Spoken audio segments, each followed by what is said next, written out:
Bonjour et bienvenue dans votre émission Vivre comme tout le monde, ou presque. Nous sommes aujourd'hui à Saint-Omer. Dans quelques instants, nous irons à la rencontre de Delphine, elle est l'adjointe à la jeunesse et aux solidarités. Puis je vous emmènerai visiter le musée, un musée totalement accessible aux personnes en situation de handicap. Et enfin, nous terminerons notre petite visite à Saint-Omer par l'ESAT, où nous attendent des travailleurs en situation de handicap. Mais pour le moment, je vous propose de me suivre, on va directement à la mairie.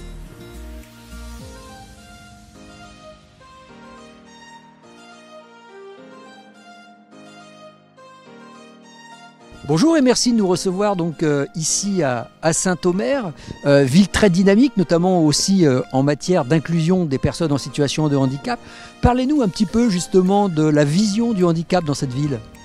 Alors depuis plusieurs années, la ville de Saint-Omer s'engage dans une action volontariste pour la mise en accessibilité des bâtiments municipaux, des espaces publics et également pour favoriser l'inclusion des personnes en situation de handicap.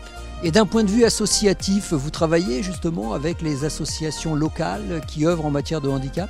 Oui, tout à fait. Nous avons différentes associations comme les Papillons Blancs, comme France Handicap, comme l'association Bienveillir qui se trouve aussi sur l'Audomarois.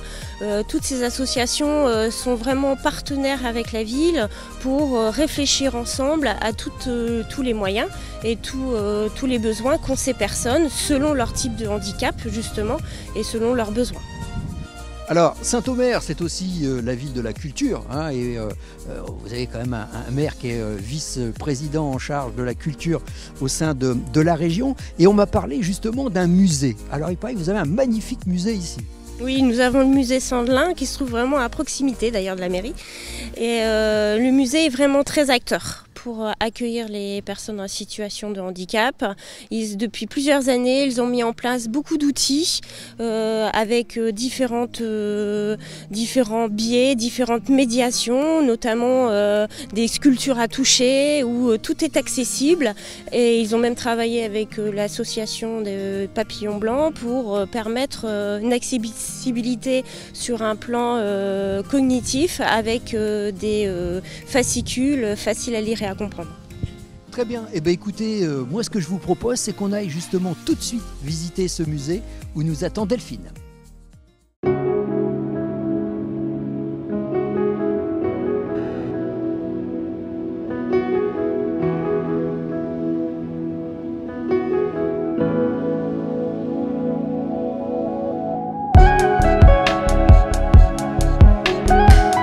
Bonjour Delphine.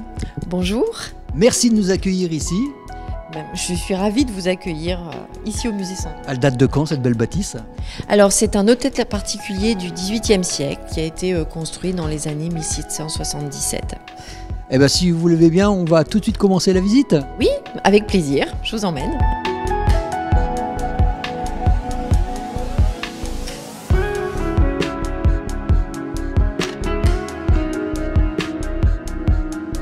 Alors Delphine, on est où ici ? Alors nous sommes au musée Sandelin de Saint-Omer, donc c'est un musée municipal et labellisé Musée de France. Alors on a vu que vous aviez pensé aux personnes avec des difficultés visuelles, notamment quand on arrive déjà dans le hall, mais pas que. Vous avez aussi pensé à eux au moment d'exposition. Oui, tout à fait. Il se trouve qu'en 2022, on a réalisé une refonte totale de la signalétique pour que celle-ci soit plus claire, notamment à destination des personnes en situation de handicap visuel ou mental. On a fait un effort sur la taille des caractères, sur le contraste des couleurs, et finalement, cette signalétique est accessible à tous, puisqu'elle est plus lisible et intelligible. Alors, la culture est-elle justement accessible à tous ? Alors c'est un des critères des missions des musées, des services publics et des musées de France. Je pense notamment à la loi de 2005 sur l'accessibilité qui fait que on a à cœur ici à Saint-Omer, donc la ville et puis l'équipe des musées de Saint-Omer, de rendre le musée accessible à tous. Alors on a notamment, je veux dire repenser la signalétique complète du musée.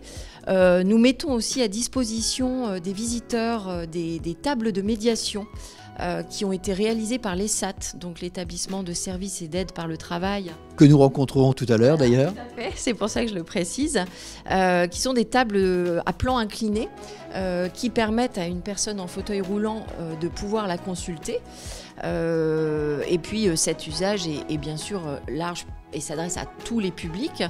Et puis nous avons également proposé au sein du parcours 2 outils tactiles. Donc une maquette qui est un puzzle en relief, et nous avons également une tête de roi en résine qui est placée juste à côté de l'élément lapidaire qui se trouve sous vitrine et qui permet justement d'appréhender le travail du sculpteur, les différentes parties plus ou moins rugueuses. En tout cas, on vous sent passionné. En ce qui me concerne, eh bien moi je vais continuer cette visite du musée. Allez, on y va.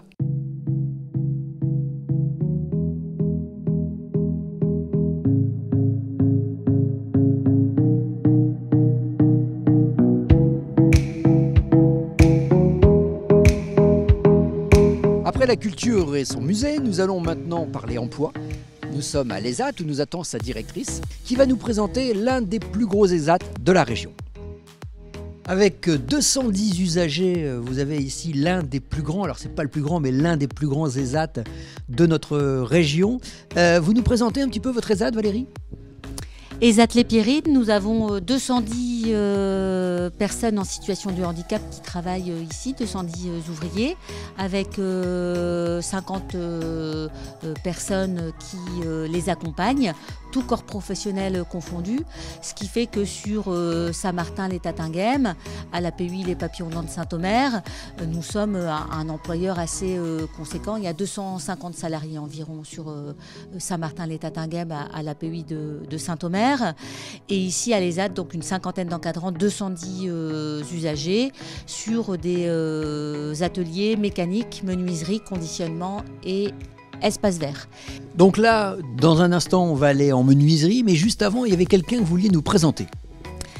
On a un encadrant qui s'appelle Dylan, qui va se présenter un peu lui-même et qui a un parcours tout à fait atypique, qui méritait d'être mis en valeur. Je suis passé par une formation de moniteur éducateur, donc après avoir obtenu mon diplôme de moniteur éducateur, j'ai travaillé essentiellement dans le secteur du handicap, dans des foyers de vie, dans des IME. Et l'ESAT m'a contacté pour faire des remplacements au poste de moniteur d'atelier, d'abord dans des ateliers de conditionnement. J'ai été très bien accueilli par l'équipe encadrante et par toutes les personnes qui travaillent ici. S'en est suivi d'autres remplacements dans différents ateliers de l'ESAT. Et j'ai été amené à faire un remplacement dans l'atelier mécanique où j'ai découvert le métier d'usineur. J'ai appris tout doucement à travailler sur des machines comme des tours numériques, des tours traditionnels, des centres d'usinage ou des fraiseuses traditionnelles. J'ai su qu'il y allait avoir un poste qui allait se libérer dans quelques années, donc c'est pour ça que j'ai décidé de me former au métier d'usineur pour ensuite, pourquoi pas, prendre la suite et puis être permanent ici en tant que moniteur d'atelier.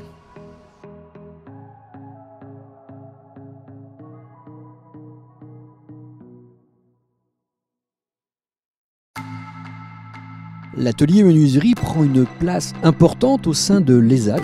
Jackie en est l'un des moniteurs. Alors Jackie, vous êtes l'un des moniteurs de cet atelier menuiserie. On y trouve quoi exactement ici dans cet atelier ? Alors on y trouve des travailleurs qui viennent s'insérer par le travail. On est 33 à travailler ici, avec 3 moniteurs encadrants et un cariste.